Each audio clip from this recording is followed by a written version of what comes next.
কৃষ্ণ রাধে রাধে বন্ধুরা, গিরিধারী গোপাল সোনা চ্যানেলে তোমাদের সবাইকে সুস্বাগতম। তোমরা সবাই কেমন আছো? আশা করি তোমরা সবাই ভালো আছো গোপাল সোনা কৃপায়। আর তোমাদের গোপাল সোনাও অনেক অনেক ভালো আছে। আজকে সোমবার, বরুথুনি একাদশী ব্রত। এখন বাজে প্রায় সকাল 7টা 3। এখন থেকেই ভিডিওটা স্টার্ট করলাম। চলো আগে তোমাদেরকে ভগবানকে, গোপু সোনাকে দর্শন করাই। এই যে গোপু সোনা, সমস্ত ভগবানকে তোমরা দর্শন করো আর সকালবেলার প্রসাদ দর্শন করো। সকালবেলা আজকে বাড়ির পাকা কলা, সেইটা দিয়েই আজকে সকালে সেবা দিয়েছি। তারপরে তো একাদশীর রান্না বান্না তো আছেই, সব কিছু করবো। তাছাড়া সংসারের অনেক কাজকর্ম আছে, সব কিছু করার পরেই কিন্তু গোপু সোনার জন্য রান্না বান্না বসাবো। সকালবেলা শুধুমাত্র কলা দিয়েই ভোগ দিয়েছি।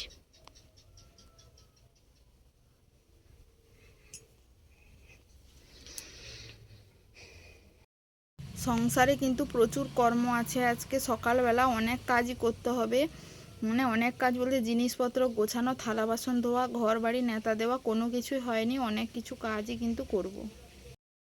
ঘর দর নেতা দিয়ে বসে পড়েছি, এখন হচ্ছে রান্না করতে। উনুন ধরেছে সবে, আর এদিকে সব কিছু রেখেছি। সবজি আমান্য করা হয়ে গেছে।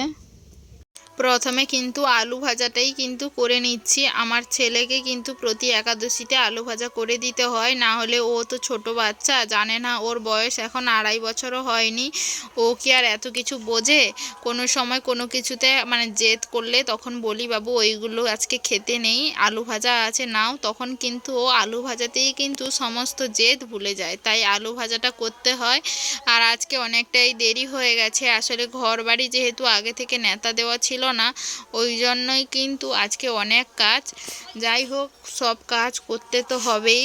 তার ওপর যে রোদ্দুর, যে গরম, আর কি বলবো। আলুর ফ্রাই করতে করতে আখের রসের দোকান এসেছিল।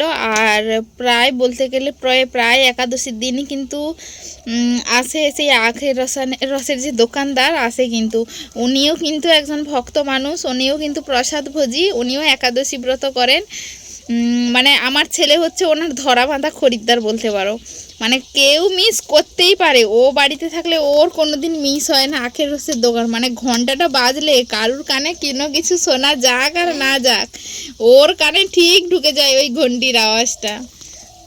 নিয়ে এলাম, দুজনে খেলাম আখের রস।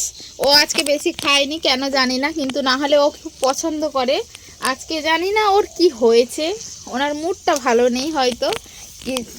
কিন্তু ছুটে চলে গেছে, আমার আগেই ও চলে গেছে দোকানদারের কাছে। আলু ভাজা তো নামিয়ে দিয়ে গেছিলাম, আবার এসে কড়াইটা বসিয়েছি, না হলে পুড়ে যাওয়ার সম্ভাবনা থাকে। তো রাস্তায় চলে যাব, অনেকটা দেরি হবে। ওই আলুটা ভেজে ফেলি। এ সমস্ত তো বিষ্ণু ভক্তি পদে দেবী সত্যবত্যয় নম নম।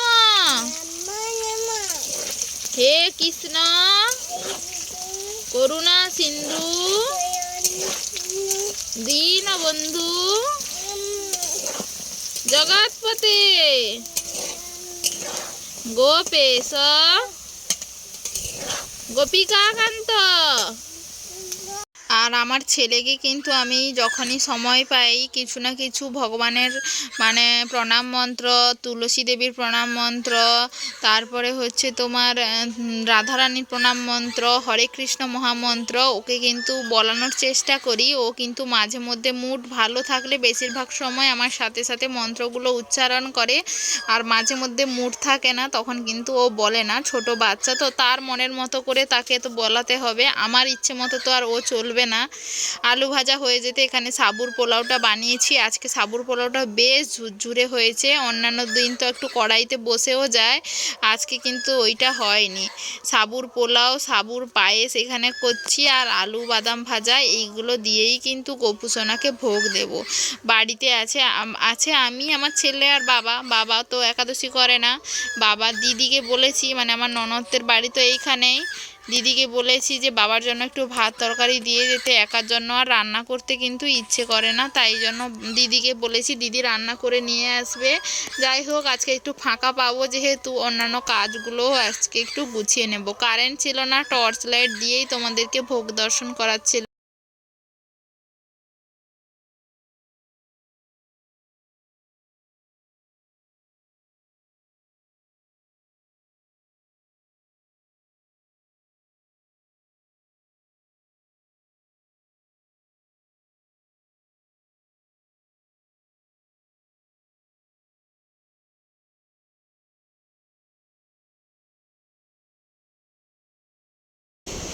একটা বড় ডাব্বাতে হচ্ছে যেগুলো অতিরিক্ত বেশি মশলাপাতি থাকে বা কোনো ময়দা টয়দা, ওইগুলোতে পিঁপড়ে, ঘরে প্রচুর পিঁপড়ের উপদ্রব। আজকে তো নেতা দিয়ে খড়ি দিয়েছি চারধারে। এবার ওইখানে মিস্ত্রি আর হচ্ছে তোমার বাতাসা ছিল, পিঁপড়ে লেগে গেছিলো, রোদে দিয়েছিলাম, ওইগুলো সব পিঁপড়ে দেরি হয়ে গেছে তুলতে বলে আবার কিছু পিঁপড়ে চেপে গেছে। যাই হোক ওইগুলো ঝেড়ে ঝেড়ে তুলে রেখেছি। শরবত ভিজিয়েছি, মিস্ত্রি ছিল না, মিস্ত্রিটা জলে ভিজেছি কাল সকালবেলা, তখন মিস্ত্রি জলে ভেজে শরবতটা খাওয়া হবে, ছেলেকেও খাওয়াবো। উপবাসের পরের দিন কিন্তু শরবত খাওয়াটা ভালো, শরীরটা অনেকটা কড়া হয়ে থাকে তো, এত গরমে শরীর ঠান্ডা করাটা কিন্তু খুব ভালো। আর গরমকাল পড়ে গেছে মানে ফ্যান ছাড়া এক দণ্ডও কিন্তু থাকা যাচ্ছে না। দুপুরবেলা সেই প্রসাদ পেয়েছিলাম, আর প্রসাদ পাওয়া হয়নি। আর সে আলু আর বাদাম ভাজা খেয়েছিলাম, পেটে একটু গ্যাস মতো হয়ে গেছিলো, পেটটা কীরকম ফাঁপা ফাঁপা লাগছিলো, খুব বিরক্ত করছিল।